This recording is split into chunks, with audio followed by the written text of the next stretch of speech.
वास्तव में शांत मन से जब कोई निर्णय करता है तो अपने लिए सुखद भविष्य बनाता है, किंतु अपने मन को शांत करने के लिए जब कोई निर्णय करता है तो वो व्यक्ति भविष्य में अपने लिए कांटों भरा वृक्ष लगाता है। स्वयं विचार कीजिएगा।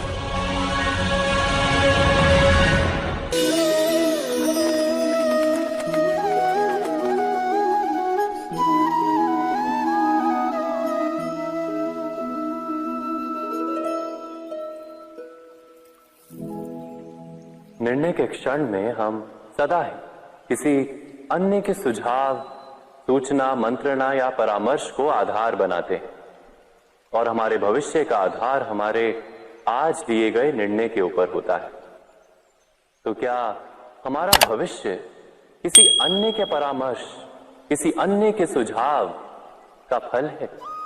क्या हमारा संपूर्ण जीवन किसी अन्य की बुद्धि का परिणाम? क्या हमने कभी विचार किया है?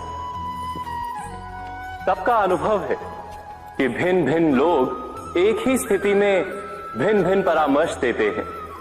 मंदिर में खड़ा भक्त कहता है कि दान करना चाहिए और चोर कहता है यदि अवसर मिले तो इस मूर्ति के श्रृंगार चुरा।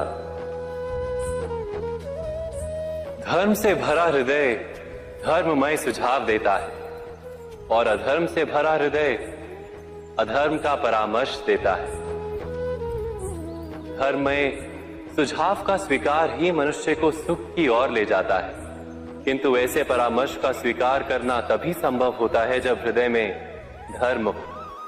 अर्थात किसी का सुझाव अथवा परामर्श स्वीकार करने से पूर्व स्वयं अपने हृदय में धर्म को स्थापित करना क्या आवश्यक नहीं? स्वयं विचार कीजिए।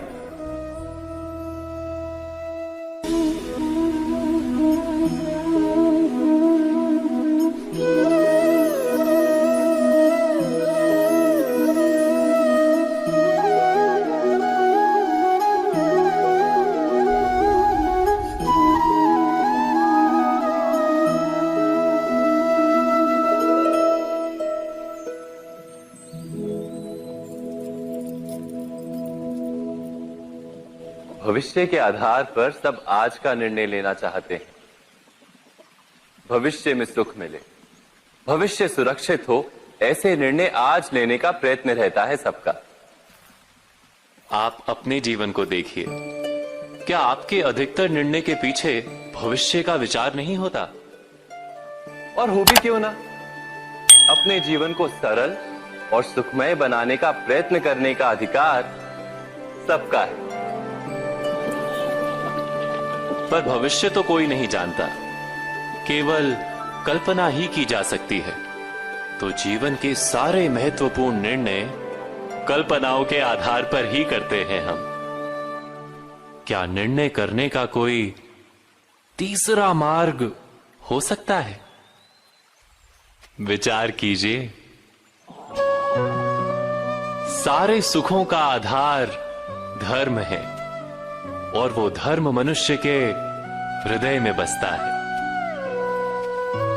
तो प्रत्येक निर्णय से पूर्व स्वयं अपने हृदय से ये प्रश्न अवश्य पूछ लेना कि ये निर्णय स्वार्थ से जन्मा है या धर्म से। क्या इतना पर्याप्त नहीं? भविष्य के बदले धर्म का विचार करने से क्या भविष्य अधिक सुखपूर्ण नहीं होगा? स्वयं विचार कीजिए।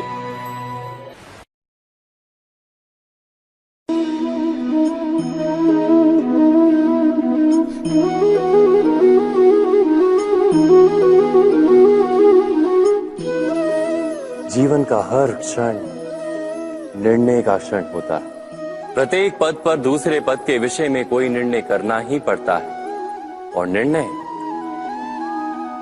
अपना प्रभाव छोड़ जाता है।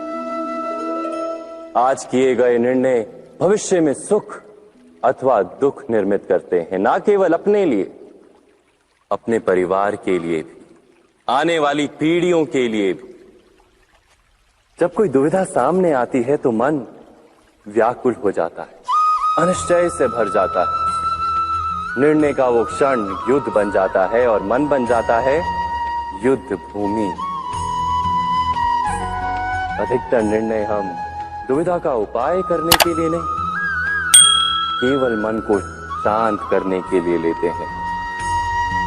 पर क्या कोई दौड़ते हुए भोजन कर सकता है? नहीं। तो क्या युद्ध से जूझता हुआ मन कोई योग्य निर्णय ले पाएगा? वास्तव में शांत मन से जब कोई निर्णय करता है तो अपने लिए सुखद भविष्य बनाता है, किंतु अपने मन को शांत करने के लिए जब कोई निर्णय करता है तो वो व्यक्ति भविष्य में अपने लिए कांटों भरा वृक्ष लगाता है।